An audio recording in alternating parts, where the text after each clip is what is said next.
Hello, welcome to another episode of Jim's Allotment Garden.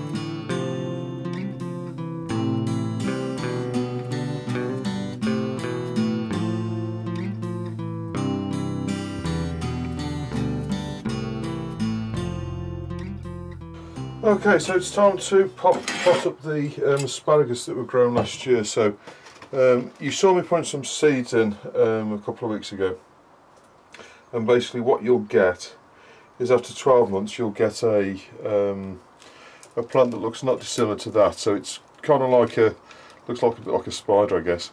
And this is the part you're actually developing. Now if you look at the sort of the crown there, that's where all of the asparagus shoots will come from, and then you get this sort of root formation which kind of comes out like that. Now what you need to do every year is pot this up, and you're trying to get this to be bigger. Now don't go up sort of too big a size in the pots. This is probably the biggest one I've got here. Some of the others are a bit smaller. I'll just show you this one. So you can actually see there's the sort of the crown there, and then you've got these roots here. Now if you don't pot them up every year, they will get quite crowded, and what you need to do is develop that root, because at the end of the day it is an herbaceous plant, so it's the root that's the important part, if you like. So what I've got here is a mixture of fine gravel, sharp sand and compost in probably about equal amounts to each other. So a third of gravel, a third of sand, and a third of gravel. Now the reason for doing that is you want the drainage to be quite good. You also don't want the ground to be overly rich.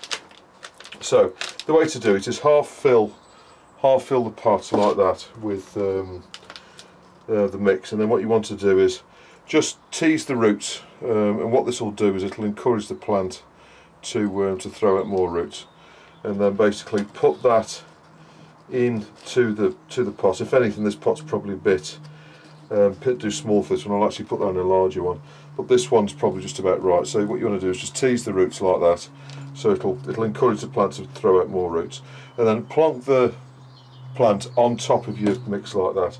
And then what you want to do is, with a bit more mix, what you want to do is go round the edge like that. So basically what you don't want to do is sort of compact it too much, but you want the sort of the crown of the plant, which is where these shoots are coming from here, to be just coming out of the ground like that. So you don't want to bury the actual crown itself. Just like that. Make sure that you're not sort of on the crown. So basically the plant almost sits on top of the soil, if you like. So you end up with something like that. You can dress that, you can put a bit of gravel on the top to stop it kind of drying out. So I'll just quickly show you that again. But I'll half fill the pot with compost like that.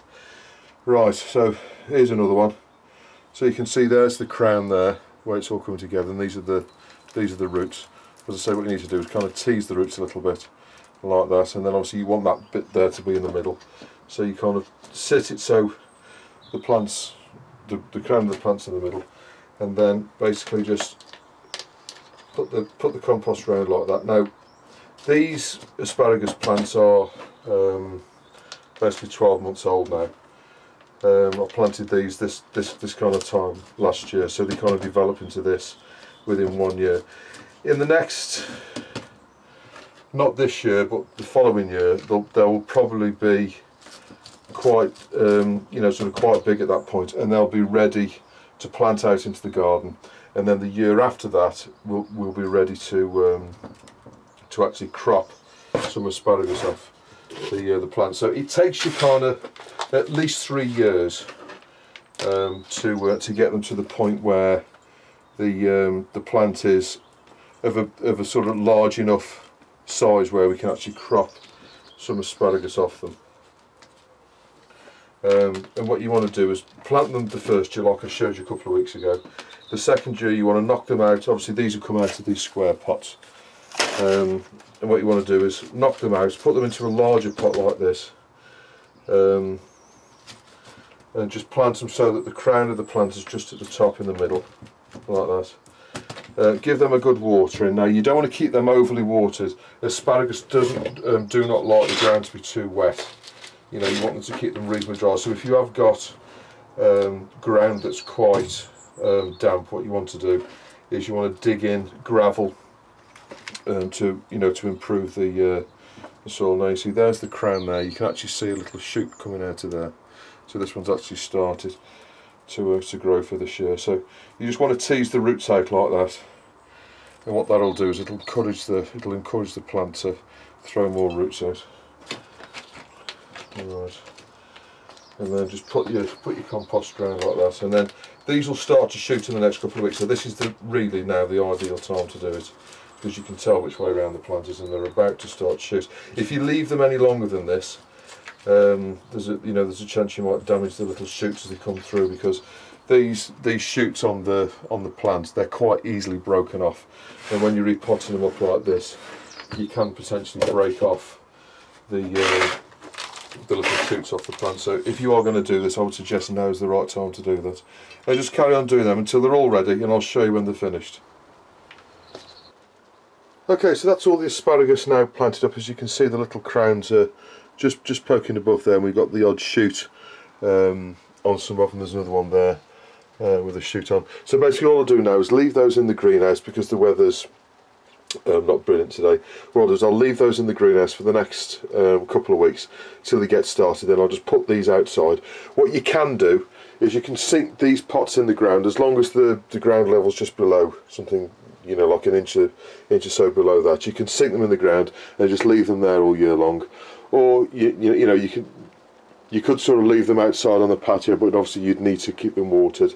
But what I would suggest is don't leave them in the greenhouse, because the greenhouse will be a bit warm for them in the summer. But that's the asparagus, and basically they'll stay like that now for the next sort of 12 months or so, and then either at the back end of this year or the start of next year, you can then plant these into the ground, and then they'll go on to form some really good healthy asparagus plants.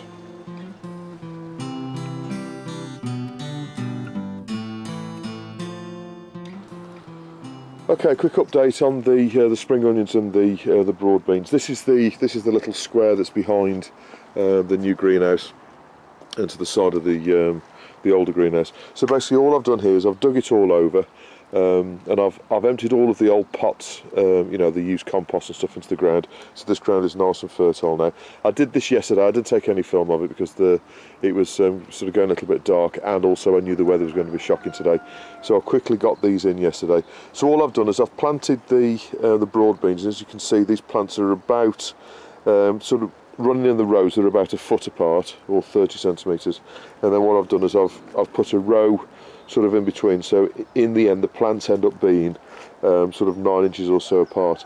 Now with broad beans, these are plants that you can plant out in blocks, just like sweet corn and stuff like that. The reason being is they help to pollinate each other, and also they'll help each other sort of stand upright. Now as these plants get a little bit bigger, what I may well need to do is put some kind of support in there, and typically what you do is you put a stick at each end of the row, and then just run a string up and down at about 9 inches off the floor, and then potentially it's like 2 foot 18 inches off the floor, just to hold them upright, because these plants can sort of get blown over. But anyway, they're all planted out now. As you see, those are the plants that were in the greenhouse, and then just to the right of these. Now what I've done here is I've taken the spring onions out of the tray, and I've basically just made a furrow down the ground, and I've put them in. Obviously they're planted quite shallow. I've just quickly planted them into the ground and sort of pull the ground over either side, just to sort of support them in. Now they will take root there. Obviously the roots will go downwards now, and they'll develop into nice sort of spring onions. But I did that last night because obviously I knew the weather was going to be bad today. But anyway, that's just a quick update on the broad beans and the spring onions.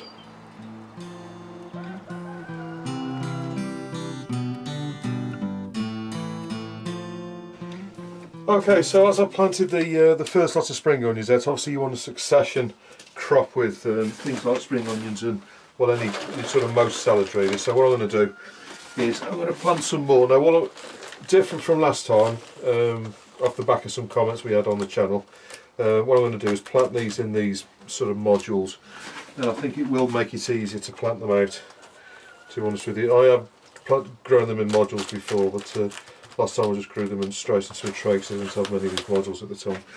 Right, so all I'm going to do is put some compost in each of those cells, like that. Right, so with spring onions, what you want to do is sow them thinly, and you want to put them, well, as it says on here, to cover them finely with 1.5 centimetres of compost or earth or whatever, but I always put them a little bit shallower than that, to be honest with you. But the seeds look like little black, I'll just show you now. That's what the seeds look like little pieces of coal, little teeny pieces of coal. And all I'm going to do is just sprinkle 4 or 5 of them into each of these modules. You don't have too many in each one. 4 or 5 will most certainly do it.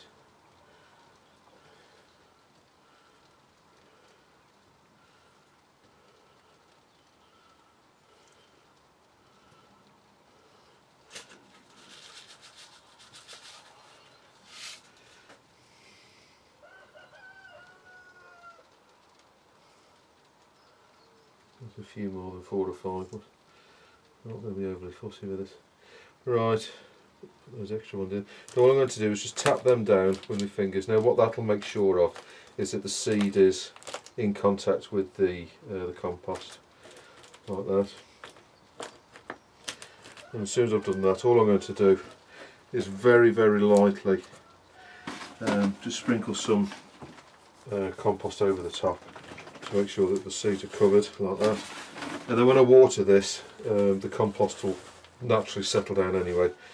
And it's as quick as that. Obviously put a label in to say that the spring onions, and we'll do this again probably in around 3 to 4 weeks time for the third lot. But that's what we need to be doing with the spring onions at the moment.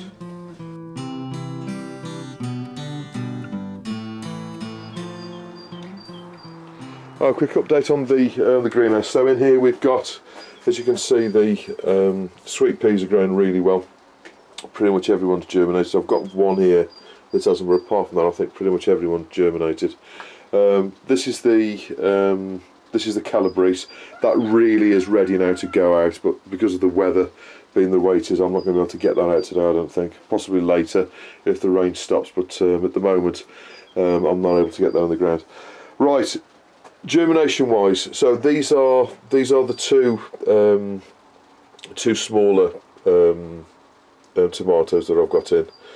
This is the Garden's Delight, and also the yellow variety, which I can't remember, the Sunrise or something. That's the yellow one. So they've germinated okay. These are the money maker, and as you can see, those have germinated okay as well.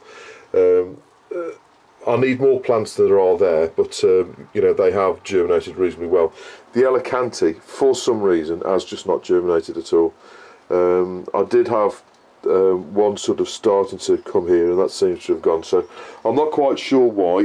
My suspicions are the fact that the weather's been kind of up and down. We've had some really hot weather, and then it's gone cold again, and I think that's possibly stop the seeds from germinating. But anyway, what I'm going to have to do is re-sow the Alicante, and I'm going to have to sow more Moneymaker, because these plants aren't doing that well pretty much. These ones here are okay, but obviously the Alicante I need to sow again. The Celariac, nothing yet. There's time yet, but this normally comes up really well. So I'm surprised that's not showing yet, but again I think that's because of the weather, with the sort of the hot and cold. So that's not really come too much. The This is the cauliflower, the green ornamental cauliflower. As you can see, the seeds have germinated round the edge, but in the middle there's absolutely nothing. I've not known that before. I'm not quite sure why that is. It's possibly again because of the weather, but I've had some strange germination on there as well. So in summary, the Celariac, I'm going to wait another week or so to see what comes of that, but most certainly the tomatoes went in about three or 4 weeks ago now. These most certainly should be germinating. So what I'm going to do is I'm going to put some more tomatoes in, and also potentially also some more cauliflower, because I'm not sure I'm going to have enough plants here. There's about 10 or so plants there. I'm not sure that's going to be enough. And the Celeriac, as I say, I'm going to hold fire. There is, you can see, I don't know if you can see down in there, there is one seed that's germinated, so I'm hoping this will start to germinate in the next couple of days. Anyway, this is just a mint plant I brought in from inside, so this is one plant I want to pot up, along with I've got some thymes plants here. Now this is a good time of the year to sort of pot these up and sort of try to get them a bit better than they are. These two aren't too bad, this one and this one, but this one's quite straggly, and I'm quite reluctant to cut the dead wood back because I'm not sure that will shoot again. So I'm going to wait for some more shoots to come from the bottom and then sort of cut that off. But I want to get them out of this border because they're going to be swamped by this comfrey before too much longer. Right, so that's another little job to do. Right, in here we've had sort of mixed results again. These are the alpine strawberries, as you can see there, sort of coming on quite well. Those are the spare kale plants, believe it or not, and they've sort of carried on growing quite well in there. So they're basically spares. Obviously the main ones are here. So as you can see, those plants are sort of growing quite well. But as I say, I'll just save them for some spare. The pumpkins, the gourds, the pumpkins, the squashes, the courgettes and everything, nothing as of yet, but I wouldn't expect those to be germinating yet. Right, down here we've got, the hollyhocks. As you can see, 4 of those have germinated quite well. Unfortunately, the others have not. So what I might do is give that another week, and then I might bob some more seed in the ones that haven't germinated. Sunflower wise, as you can see, 3 have come through. 1, 2, 3, but the others as of yet haven't come through.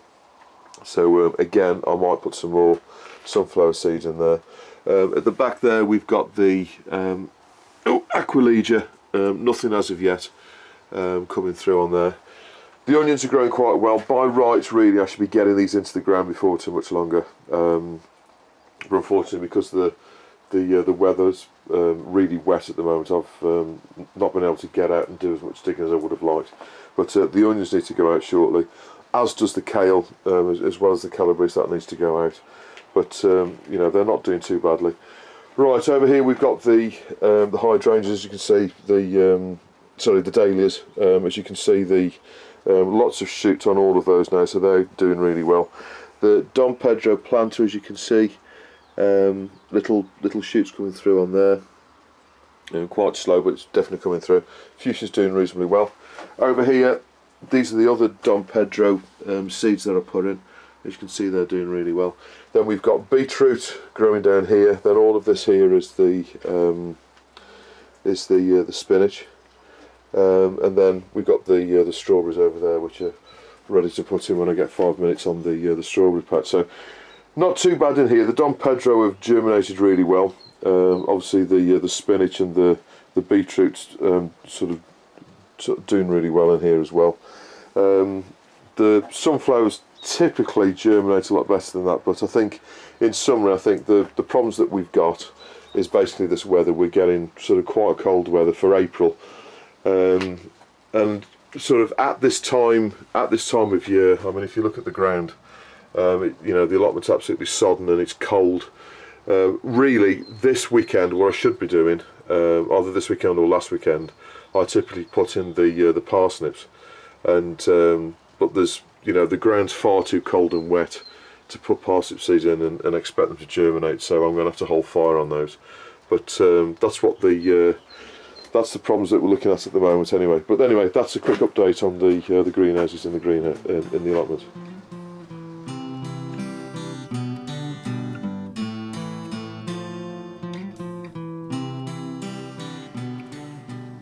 Okay, so as you know, my Celariac didn't germinate very well, or at least it hasn't done yet. But a friend of mine, John and Anne, they've given me some of theirs. This is some spare that they had. Now this is Grand Prague Celeriac, and they've also given me some celery. As you can see, the leaves are very similar. Obviously, they're the same kind of plant, exactly the same as things like coriander as well, and fennel. They're all in the same family as I explained before. So all I'm going to do now is prick some of these out.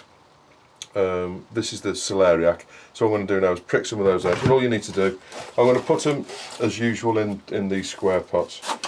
Now all you need to do, quite easy, to make it easier when you're only doing lots, because I'm going to prick out quite a few things today with the weather being the way that it is.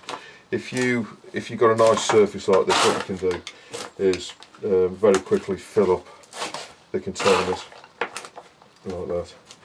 And you don't need to have the compost too tight in there. You want to keep it reasonably loose.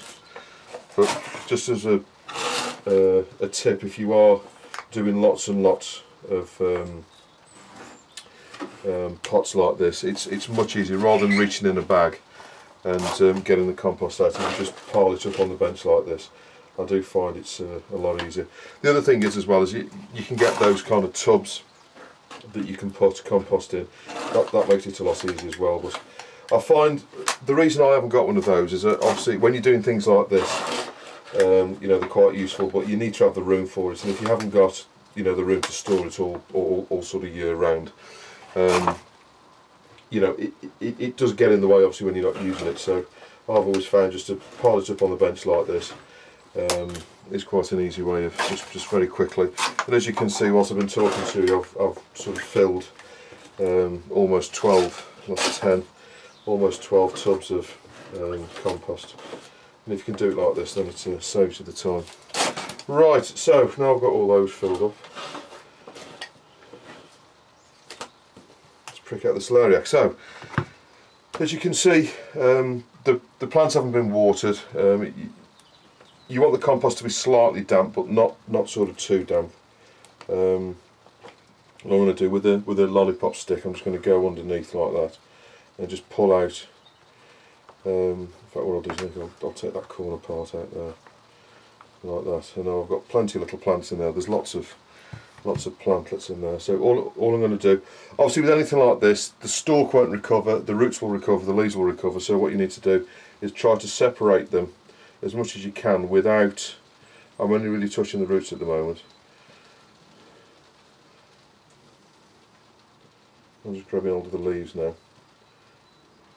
Right, so there's a nice little plant, as you can see. So what I'm going to do now is stick my finger in the middle of the pot like that, and then just squeeze it in nice and gently down the side. Now you can do this quite quickly if you do them like this. If the compost is too wet, it tends to clog up, and then you get the roots. You know, you do more damage to the roots. If the compost is reasonably dry, then what you'll find is it'll fall away a lot easier if you just sort of rattle through like that. And then what you can do is just sort of pull them out, and then if the compost is dry, then you'll find it should come away a lot easier. So there's a nice little plant. Again, make sure the roots go, all the roots go in sort of downwards, if you like. Now you want to plant these obviously at the same height as they were originally. So you can very quickly bob them in like that, just by sort of pulling them apart. And then before you know where you are, you've filled all 12 tubs. I'm going to do a few more of these in a moment, but what I'll do first is I'll also show you some celery. It's exactly the same method of doing it. Okay, I don't need those.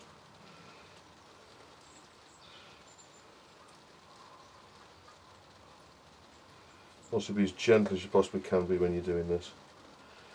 And there you go, very quickly you've got 12 plants, and all you'll need to do is just give them a little tap like that, and then as soon as you water them, that will settle them all in, and then before you know where you are, these little plants will be sort of up here. These will grow really quickly, and you know, they'll be away. So that's Celeriac. So what I'm going to do now, quickly move these out of the way. Right, so for celery, in exactly the same way, fill your pots up, and it's literally identical. The one thing I will say is, if you, depending on what compost you use, but make sure you've got no lumps in the compost when you do this.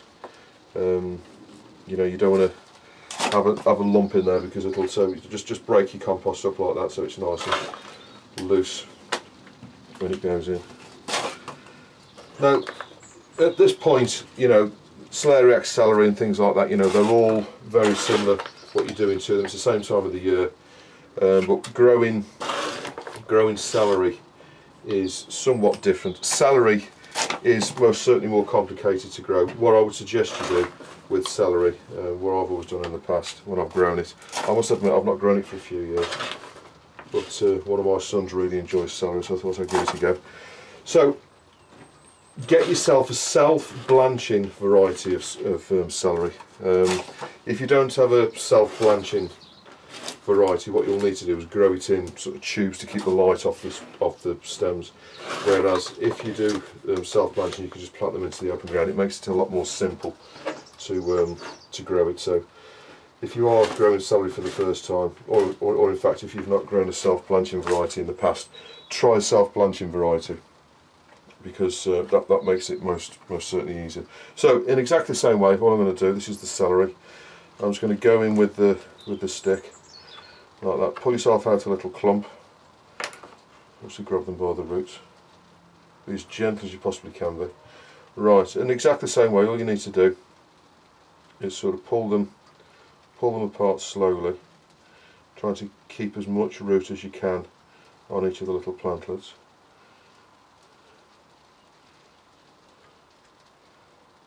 Also, if you do have one with not much root on, obviously discard it, because it's unlikely to survive.